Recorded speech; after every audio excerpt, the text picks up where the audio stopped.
Hello guys, ito po si Tutu Drone at sa ngayon meron tayong i-review na product.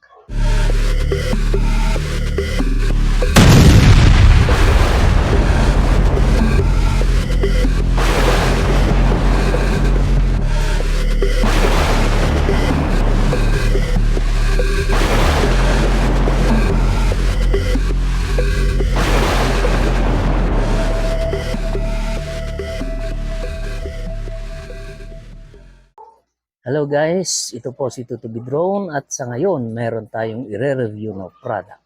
Walang iba kundi isang wireless microphone. At tamang-tama ito sa mga nagba-vlog na kagaya ko. Ito'y murang-mura sa presyong kayang-kaya.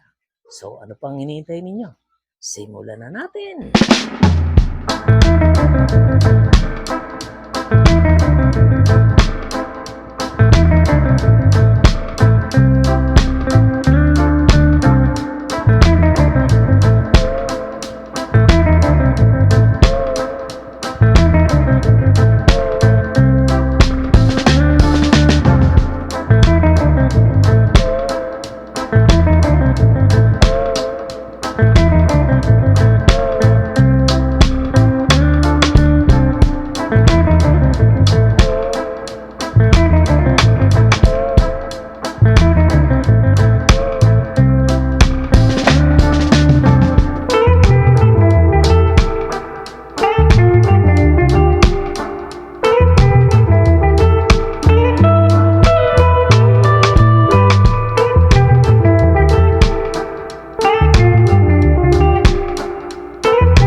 Hello mga katutubi, eto na tayo ngayon at ipapakita ko sa inyo itong nabili natin na wireless microphone. Ayan, lavalier type.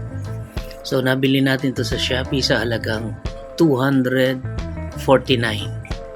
Ayan. At na-try na natin gamitin, maganda siya. So eto yung kanyang box. Ang binili natin yung single lang. Type-C siya, para sa Type-C. Pwede din siya sa iPhone, yun nga lang pang iPhone ang bibili ninyo. So, ang nakalagay dito, siya ay plug and play. Tapos, 20 meters of accessible reception. Tatry natin kung pwede talaga siya kahit medyo malayo. No? Tapos, precise radio, clear timbre. Maganda yung niya, yung output. Tapos highly sensitive, saka widely compatible. Ayan. Tapos, sige, try natin buksan. Ayan siya. Ang kagandahan nito, itong lalagyan niya, power bank na din. So, i-charge nyo ito.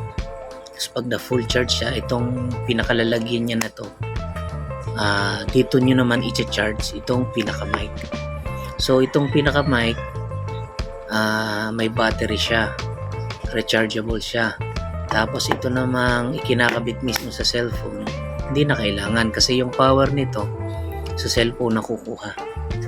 So ayan, halimbawa low bat na tong pinaka-mic ninyo, pag in-insert nyo siya dito, ayan, mag-charge siya, naka-indicate kung ilang percent yung battery.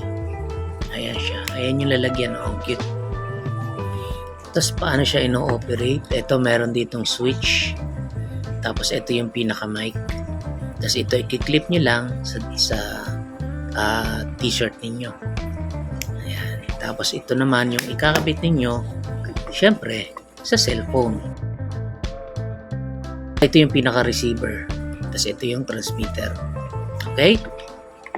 Ayan, sa halagang 249. Ang ganda siya, oh. Sobrang cute. Sobrang cute. Tapos dala-dala nyo kahit saan. Okay, tapos meron siyang kasamang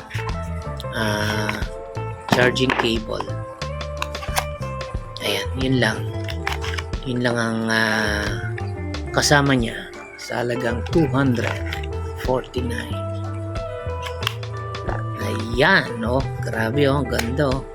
O, paano pa? Sobrang sobrang gamit na gamit ng mga nagbablog. Talagang mas clear yung boses ninyo. Tapos ngayon, ito-try natin na gamitin tong mic. Tapos lalayo tayo. Okay? Let's go!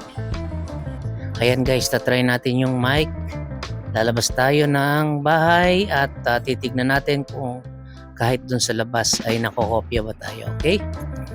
So, pakita ko nga lang pala sa camera guys, no? Kapag i-on ninyo itong mic, kailangan kulay green. Pagka kulay green na yung LED light niya, ibig sabihin, connected na siya. Okay? So, eto guys, nandito tayo sa labas ng bahay at yung audio na nare-receive sa ating cellphone ay nanggagaling na mismo dito sa mic. So, ang distance ko sa cellphone ay almost 3 meters. Tapos, ayan, medyo magpo-cover tayo dito. Tignan natin kung nakokopya pa din. Ayan, tapos dito naman tayo sa kabila. Try din natin. Ayan, so, check natin. Lumabas. Ayan, dito tayo. Tignan natin kung nakokopya pa rin ba. Ayan, nasa labas na tayo ng bahay. Ayan, kopya pa rin ba? So, ayan, kung ano man yung kakalabasan ng audio, ayan, malalaman natin.